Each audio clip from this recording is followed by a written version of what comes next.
Masih banyak rahasia-rahasia dalam khasanah herbalnya suku Dayak itu yang masih sangat sedikit diketahui oleh umum. Sehingga yang banyak tersebar luas tuh mitos-mitosnya gitu. Rupanya ada kehadiran Ida Dayak yang cukup menghebohkan itu ya. Jadi ini minyak hebat. Ya. Tapi di tangan orang yang berpengetahuan tentang cara menggunakannya. Ini minyak yang sangat membantu untuk terapi-terapi non-invasif, tapi dengan hasil yang sekualitas medis. Pendayagunaan plasma nutfah herbal itu sebenarnya ada 3 kategori. Dari daun, dari batang, dari akar.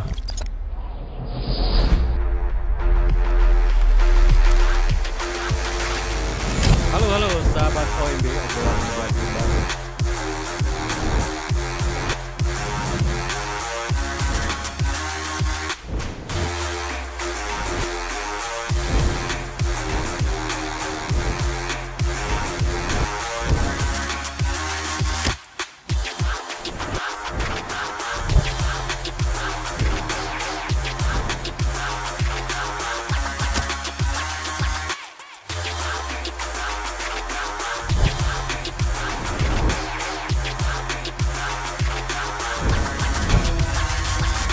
Halo sahabat OIB, sahabat obrolan meja bundar.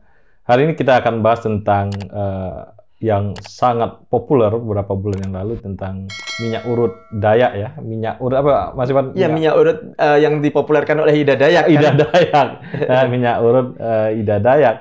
Nah, untuk membuat jelas apa nih minyak urut, hari ini kita bahas dengan Mas Iwan Suryo Laksono. Assalamualaikum warahmatullahi wabarakatuh. Waalaikumsalam warahmatullahi wabarakatuh. Gimana Mas Iwan, ini apa nih sebenarnya? Ya, ini kebetulan ini minyak urut ini. Saya bawa salah satu karena di pasaran sekarang beredar bermacam-macam merek dan ya semuanya memang hampir sama lah gitu ya. Minyak urut Dayak ini adalah minyak urut yang diperkenalkan oleh Ida Dayak gitu ya, karena kehadiran Ida Dayak ini cukup bombastis, fantastis ya, Bang Meldi ya. Spektakuler lah. Spektakuler gitu ya, karena didatangkan oleh apa namanya ya, setahu saya waktu itu oleh militer ya, di lapangan-lapangan terbuka itu ya, dan yang udah hadir berjubel sangat banyak itu ya. Tapi yang membuat semua orang bingung ya setelah itu menghilang kemana gitu ya. Lagi-lagi ini menimbulkan pro kontra yang luar biasa. Minyak urutnya seperti ini ya, salah satunya saya tunjukkan. Warnanya juga khas. Ini adalah warna pelarut minyaknya. Kalau diproduksi dari Kalimantan, ini khas dan memang. Kenapa warnanya kayak gitu Mas? Ya, ini bahan pelarutnya, Bang Mel. Oh, bahan pelarutnya ya. Bang. Ini kan khas mereka kalau produksi di Kalimantan, bahan pelarutnya ini yang digunakan. Jadi minyak urut Dayak ini sebenarnya sudah dikenal sejak ribuan tahun yang lalu, bukan ratusan tahun. Lebih lah kalau 1 milenial saya yakin gitu ya. Karena itu maka sebenarnya minyak ini punya banyak sekali mitos, Bang Meldi gitu ya. Mitosnya itu tuh bahkan dikenal orang dulu itu diceritakan secara turun-temurun. Karena kan kita perlu tahu ya, di suku Dayak itu ada triumvirat gitu, Bang Meldi. Oke. Panglima.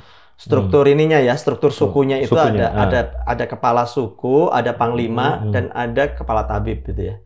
Jadi 3 ini nih yang menentukan kehidupan di suku Dayak. Jadi kedudukan seorang menteri kesehatannya di suku Dayak itu, kepala tabibnya itu tuh ya sangat mewarnai kehidupan masyarakatnya. Jadi kalau berfatwa apa gitu ya, menyampaikan apa ya, itu akan diikuti ya sebagai guideline ya oleh masyarakat suku Dayak. Nah, sayangnya begini, masih banyak rahasia-rahasia dalam khasanah herbalnya suku Dayak itu yang masih sangat sedikit diketahui oleh umum. Sehingga yang banyak tersebar luas tuh mitos-mitosnya gitu. Jadi misalnya minyak urut Dayak itu bisa menghidupkan orang mati. Menghidupkan orang mati kita udah serem. Bahkan orang yang sudah misalnya mati nih karena ketusuk pedang atau kena panah gitu ya, itu kalau selama organ tubuhnya itu nggak dipisah-pisah gitu ya, itu dengan minyak apa itu tuh bisa dihidupkan lagi gitu ya, bisa balik lagi hidup. Nah, tentu saja itu bukan karena minyaknya, gitu ya. Karena yang lain-lainnya, embel-embelnya itu bukan pembicaraan kita pagi ini. Tapi rupanya ada kehadiran Ida Dayak yang cukup menghebohkan itu ya. Kemudian publik di tanah air kita menjadi hangat lagi ya membahas itu ya. Apa sih ini sebenarnya gitu ya? Dan dunia medis juga tersentak gitu ya. Ini Ida Dayak ini sebenarnya mau ngapain sih gitu ya?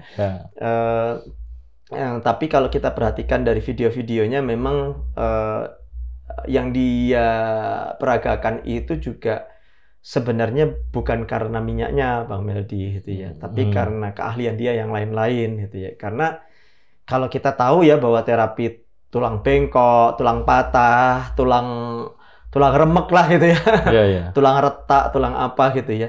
Ya masa ya ditepuk-tepuk gitu ya langsung kemudian gitu ya. Minyaknya kan apa minyaknya yang jalan-jalan sendiri apa minyak gimana gitu ya. Jadi kan ya itu bukan masalah minyak lagi gitu ya. Ya idanya punya sesuatu yang lain entah apa gitu ya. Yang kemudian ya kalau mau diperdebatkan ya kesana kemari dua yang pro kontra itu ya jadi sama-sama nggak punya landasan gitu. Landasan ilmiahnya nggak ada kan. Yang dia peragakan juga nggak ada unsur ilmiahnya kok memang gitu ya. Nah, tapi begini Bang Meldi, pada pagi hari ini saya ingin memperkenalkan apa sebenarnya salah satu sifat asli dari minyak urut Dayak ini yang terkenal, yang sudah penjualannya juga sudah meluas ya di tanah air, pembelinya sudah banyak, cukup terkenal nih minyak urut Dayak ini. Yang bahan baku utamanya adalah ekstraksi dari akar saluang belum. Gitu. Pohonnya itu cuma ada di Dayak. Bisa ditanam di mana-mana, tapi kan orang Dayak itu kalau diinstruksi sama tabibnya kan kalian semua nanam ini ya, ini tanaman obat, tanam semua. Mereka itu hutannya itu bukan hutan asal-asalan Bang Meldi, bukan hutan yang tumbuh semua belukar nggak beraturan gitu, tapi mereka menanam itu sebagian nanti setelah itu alam yang akan beranak pinak gitu ya di alam gitu. Jadi gimana ya, konsep konservasi hutannya itu ada konsepnya. Jadi ada mereka mengkoleksi sekian banyak tanaman yang berkhasiat. Terus mereka menanam itu asal-asalan gitu loh. Jadi ini tancepin tinggal. Zaman dulu tradisinya begitu. Jadi itu kan menjadi hutan yang punya khasiat gitu ya. Punya nilai keunggulan tersendiri. Nah, karena di zaman sekarang juga pengetahuan itu kan makin lama makin berkurang nih di era sekarang. Nah, itu berbahaya gitu ya. Berbahayanya adalah kemudian ini kan sebenarnya kan kearifan hayatinya gitu ya. Kearifan lokalnya ini yang harusnya malah bisa kita kembangkan malah mau hilang gitu ya. Kita ini berkepentingan ya untuk menyelamatkan itu, jangan sampai orang asing datang neliti bajagah tahu-tahu dapat award di mana kitanya nggak tahu gitu ya, misalnya kayak kemarin itu ya. Jadi sebenarnya kita ini latah gitu ya, nunggu boom di luar baru boom di kita. Nah, akar saluang belum ini terkenal obat apa misalnya Pak Meldi?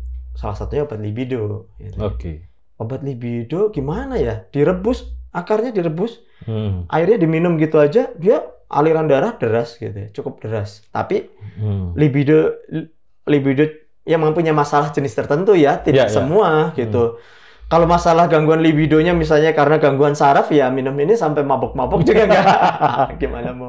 Ada masalahnya masalah psikologi ya, nggak nyambung. Ada masalah gangguan hormonal, hormon di otak ngeblok misalnya, tetap aja gitu. Yang psikis tadi ya. Itu ini masalah sirkulasi darah. Sirkulasi darah saja. Nah, jadi kalau untuk kemanfaatan yang besar, dia itu tuh sebenarnya lebih berguna sebagai minyak urut ekstraknya akar saluang belum ini. Nah, kalau kita gunakan sebagai minyak urut seperti ini, maka apa sih istimewanya gitu ya, Pak Meldi? Dia itu tuh, coba tangannya Pak Meldi sini, saya oles sedikit ya. Bang Meldi ngerasa ada anget nggak? Iya. Sedikit sekali ya? Sedikit sekali ya. Nggak ada panas-panasnya ya? Nggak ada panas-panasnya. Ini kayak minyak apa yang... Hampir nggak kerasa kan panasnya kan, Pak Meldi? Nggak ada kerasa lah ini, panasnya ini nggak ada kerasa. Nah. Minyak sereh juga ada gitunya juga. Tapi ini kalau dibilang mah ya ini minyak ini kerasanya minimalis banget ya. Iya. Ada minyak yang otot Mas Iwan, panas sekali. Minyak panas mah banyak di mana-mana. Ini kan hampir nggak kerasa apa-apa kan? Iya.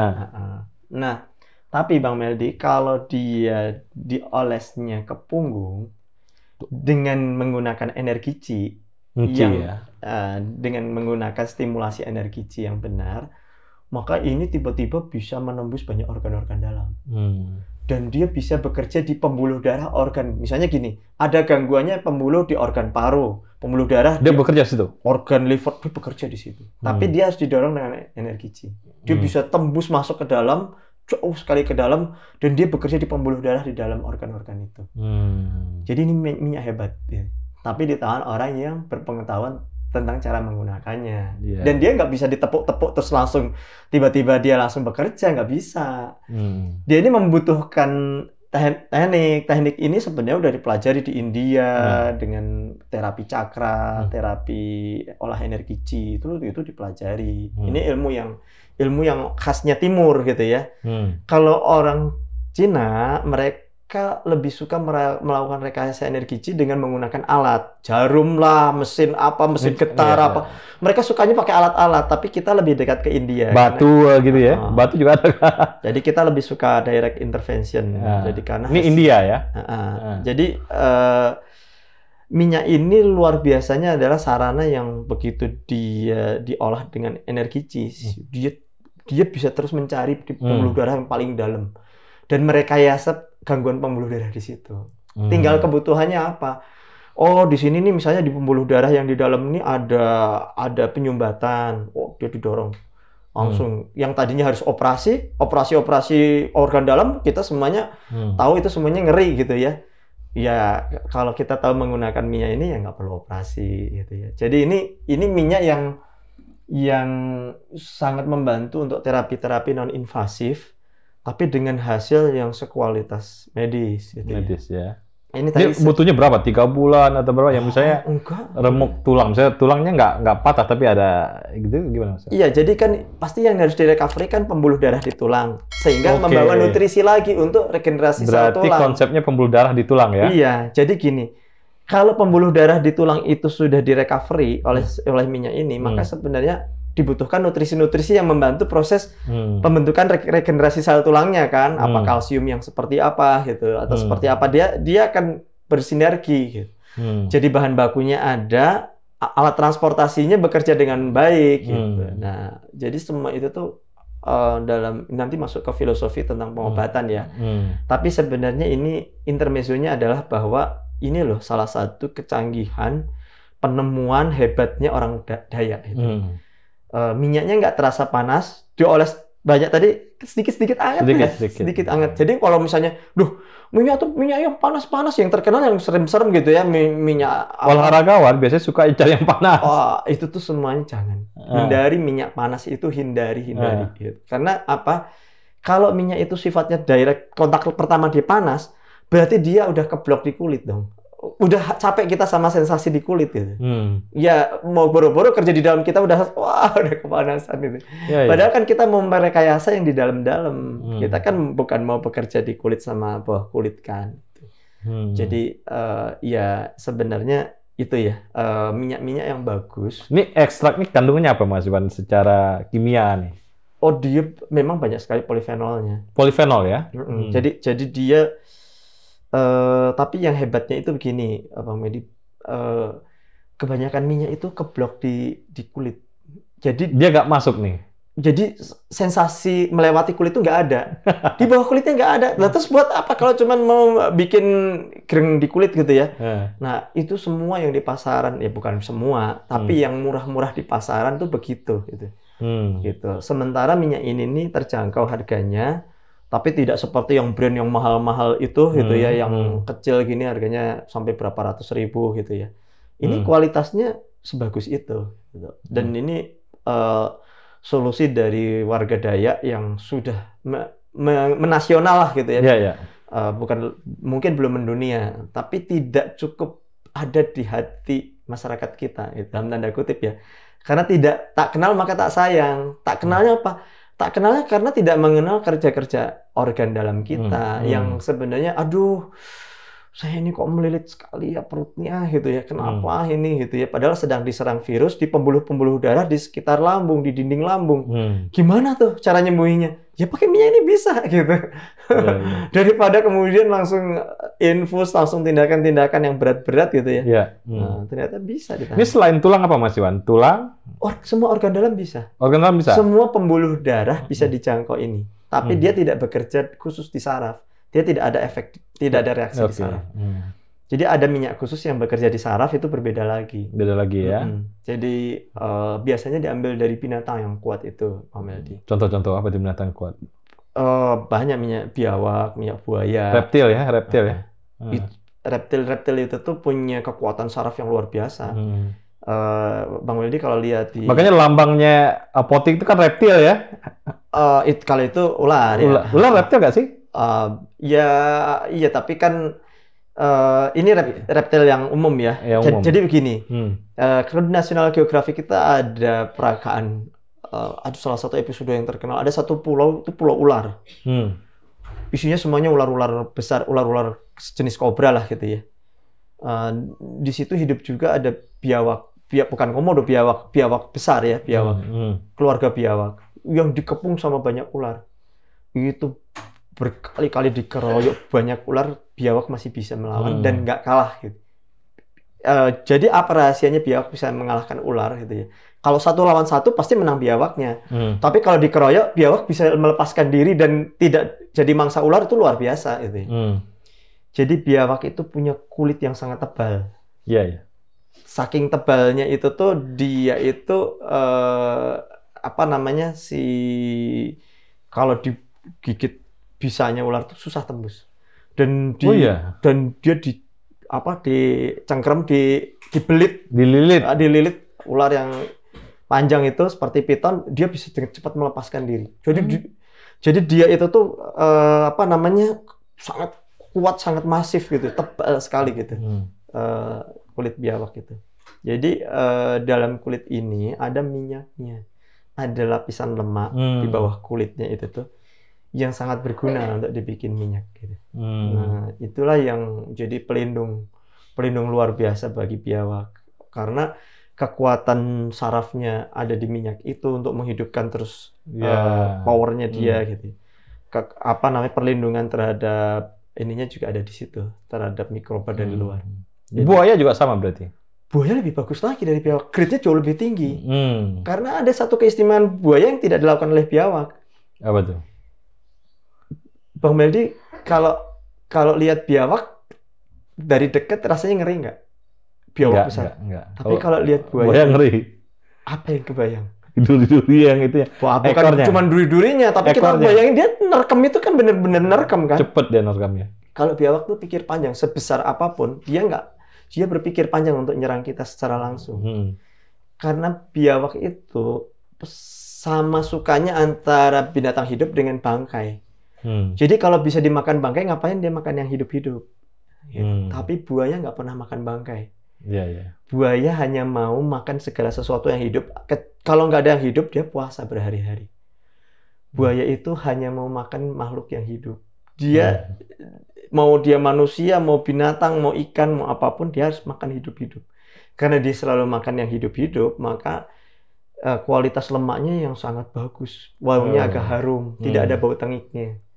Disimpan lama, baunya terus harum. Buaya itu nggak bau loh? Iya, nggak ada bau. Karena dia makannya higienis sekali, dia makan yang hidup-hidup. Nggak pernah mau. Sementara biawak itu bisa makan biawak lain yang sudah mati, sudah berhari-hari jadi bangkai. Nah, kembali ke yang ini minyak Dayak ini. Nah, apa tuh? Kena tanah Dayaknya atau apa yang bikin dia luar biasa ini? Bukan. Jadi gini, pendayagunaan plasma nutfah herbal itu sebenarnya ada 3 kategori. Dari daun, dari batang, dari akar. Orang Jawa itu terkenal menggunakan akar. Orang Sunda misalnya terkenal menggunakan daun. Terkenal tuh dalam tanda kutip begini, mengintegrasikan makanan-makanan yang punya nilai kesehatan dalam keseharian itu tanda kecerdasan lokal, kearifan lokal. Jadi orang Sunda misalnya mengenal banyak sekali daun untuk lalapan itu, yang rasanya aneh-aneh. Jadi rasanya apa ya? Sengkring-sengkring, kadang kelenyit-kelenyit, kadang-kadang. Saya sekarang jadi candu ya. Dulu saya nggak suka banget, saya sekarang udah. Ya itulah kecerdasannya orang Sunda. Itu. Kalau orang Jawa, coba perhatikan, orang Jawa segala kesehatannya itu adalah akar rebusan. Segala-gala direbus, jadi akar-akar itu kumpulin semua direbus gitu ya. Makanya jamu kan. Jadi orang Jawa terkenal kalau mau hidup sehat harus kuat menahan pahit, rasa pahit. Gitu. Kalau daun kan nggak pahit, tapi rasanya aneh-aneh. Jadi orang Jawa susah beradaptasi dengan rasa aneh-aneh itu. Gitu ya. Jadi tapi kalau pahit sekalian, gitu ya, lebih strong gitu nahan pahit. Yang main batang nggak ada? Nah, orang Dayak itu mainnya main batang. Batang ya. Dia banyak sekali. Mereka banyak sekali di hutan-hutannya itu pohon-pohon perdu, pohon-pohon yang batangnya itu batang pendek-pendek, yang menjalar. Ya. Pokoknya mereka punya banyak sekali plasma nutfah, pengetahuan tentang plasma nutfah batang. Jadi batang itu banyak sekali temuan-temuannya. Jadi kalau batang menuju akar, ya coba Bajakah kan terkenal akarnya, tapi itu batangnya tuh yang sehari-hari dipakai itu batang di sana. Jadi ini batangnya, akarnya dipakai, tapi batangnya pakai sehari-hari gitu. Jadi akar sama batang tuh bedanya tipis gitu. Iya. Jadi mereka gunakan itu dari batang dulu, mereka kenali dari batang, mereka manfaatkan dari batang. Jadi dari situ kita nanti tahu bahwa iya pola pikir ini nih yang membuat mereka punya semesta, membangun semestanya kan. Hutan ini dikonservasi, jangan hutan larangan kan. Katanya kalau ditebang nanti mereka kena, orang pendatang bisa kena apa macam-macam lah, tuahnya apanya gitu. Jadi padahal dia cuma untuk ngelindungi plasma nuftahnya ya. Iya, jadi kan sebenarnya ini dibungkusnya dengan mitos supaya jangan diganggu. Ya memang harus seperti itulah, daripada nerain panjang-panjang gitu kan, harus kuliah dulu apa kan ya repot. Iya. Oke, Mas Iwan ya, kita bahas minyak urut Dayak ya. Saya kira luar biasa nih untuk pengetahuan sahabat-sahabat OMB. Sahabat OMB, inilah Iwan Suryo Laksono. Terima kasih.